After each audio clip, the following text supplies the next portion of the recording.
Door delivery చేసిన వాడికి, దళితులను చంపి డోర్ డెలివరీ చేసిన వాళ్ళకి ఏ విధంగా ఘనంగా జైలు నుంచి సన్మానం చేసుకొని ఒక వీరుడిలాగా ధీరుడిలాగా తీసుకెళ్లాడు, వాళ్ళకి పాలాభిషేకం ఎలా చేశారు, జగన్మోహన్ రెడ్డి ఏ విధంగా అతన్ని ప్రోత్సహించారో మనం చూసాం అధికారంలో ఉన్నప్పుడే. కానీ ఇప్పుడు మరి అధికారం లేదు కదా, ఎందుకు జవహర్ బాబు మీద దాడి జరిగిందనే ప్రశ్న ఉత్పన్నం కావచ్చు. కానీ ఇటీవల కాలంలో జగన్మోహన్ రెడ్డి గారు కానీ లేకుంటే వాళ్ళకు సంబంధించినటువంటి నాయకులు కానీ చాలా స్పష్టంగా చెప్తా ఉన్నారు, జమిలీ ఎన్నికలు వస్తున్నాయి, లేదంటే 2029లో మేమే వస్తాము, 6 నెలల్లో కూటమి ప్రభుత్వం అబాస్పాలైంది, చరిత్రలో ఎప్పుడూ లేదు అని ఇటువంటి రెచ్చగొట్టేటువంటి ప్రకటనలు చేశారు. జగన్మోహన్ రెడ్డి చాలా స్పష్టంగా చెప్పాడు కదా, సప్త సముద్రాలు దాటినా మిమ్మల్ని లాక్కొస్తామంటాడు ఆయన అధికారుల్ని. లేదు, మీ మీద క్రిమినల్ రోజా లాంటి వాళ్ళు కూడా సైతం మీ మీద క్రిమినల్ కేసులు వేసి ప్రైవేట్ కేసులు వేసి మిమ్మల్ని అధికారులను ఎవ్వరూ చూస్తూ ఊరుకోం జాగ్రత్త అని వార్నింగ్ ఇస్తారు. ఇలాగ రెచ్చగొట్టే ప్రకటనలతో ఇంకా తామే అధికారంలో ఉన్నామనే భ్రమ నుంచి ఇంకా బయటికి రాలా. అందువల్లే 5 సంవత్సరాల పాటు కొనసాగించినటువంటి అహంకారం ఒక్కసారిగా పోదు కదా మరి. అందువల్లనే జవహర్ బాబు మీద, ఎంపీడీఓ మీద గాలివీడ్లో జరిగిన దాడిగా మనం గమనించాలి. ఇక్కడ ఒకటండి, కానీ ఆయన అహంకారం ఈయన ఒక్కడి మీదే కాదు, గతంలో కూడా మరికొంత మీద ఇలాంటి దాడులు చేశారనేది స్పష్టంగా కనబడతా ఉంది. అవును, దాడి చేసిన వ్యక్తి ఎవరు?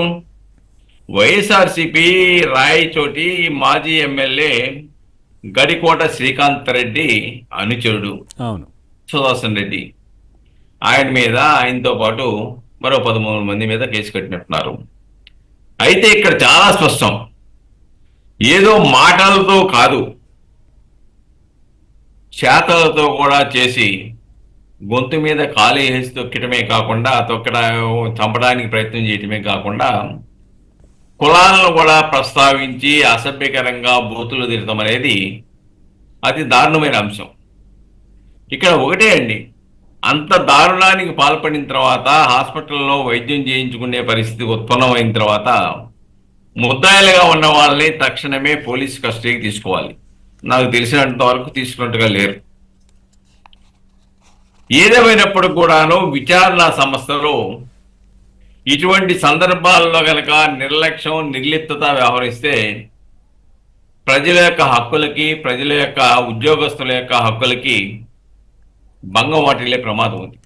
అందుకే పవన్ కళ్యాణ్ గారు చాలా స్పష్టంగా చెప్పారు కదా, ఇది కుల ప్రాతిపదిక మీద కాదునే వచ్చింది, ఏ కులమైనా కానీ అధికారుల మీద కనుక దాడులు చేసి అహంకారం ప్రదర్శిస్తే చూస్తూ ఊరుకోదు ఈ ప్రభుత్వం అని చెప్పాడు.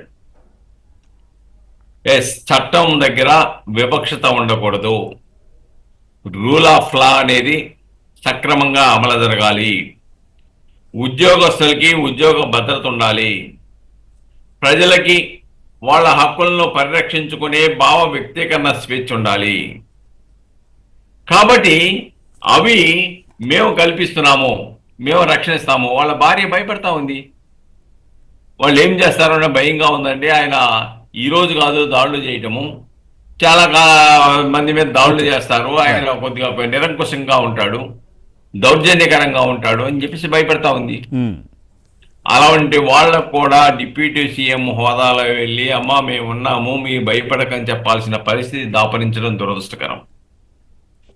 కాబట్టి ఏదేమైనప్పుడు కూడాను ప్రభుత్వం చిత్తశుద్ధితో ఉన్నప్పటికీ ఓడిపోయి 11